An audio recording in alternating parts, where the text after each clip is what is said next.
Deuxième manche du Val-Romé Tour féminin avec 133 partantes ce matin. Césarieux-Belay, un peu plus de 70 km.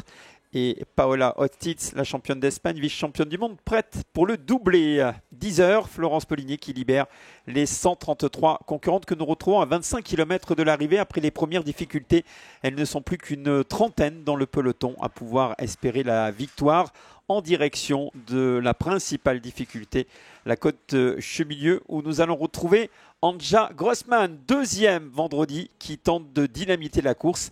La Suissesse, l'une des meilleures grimpeuses du peloton chez les moins de 19 ans. Mais le peloton qui résiste aux différents coups de boutoir d'Anja Grossman. Nous nous retrouvons après la descente et trois concurrentes ont profité de cette descente pour faire le break. Paola Ortiz une nouvelle fois, Maria Orunsinska, la championne de Pologne, Lydia Castro de la Serna, deuxième espagnole. Les trois vont résister au retour du premier peloton, une trentaine de secondes d'avance à l'entrée de Belay.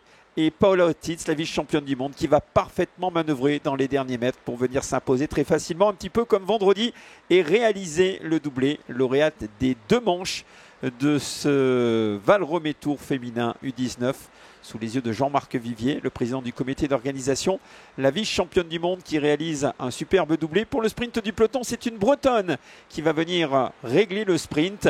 Léa Mailly sera quatrième aujourd'hui. Anja Grossman, l'une des grandes animatrices et sans doute la plus talentueuse lorsque la route s'élève, va se contenter de la 5e place ce matin au terme de ses 70 km. Ortiz, Orunsinska, Castro de la Serna, Mailly, Grossman. Voilà en ce qui concerne le top 5 de l'épreuve du jour sur cette deuxième manche du Val-Romé Tour féminin U19.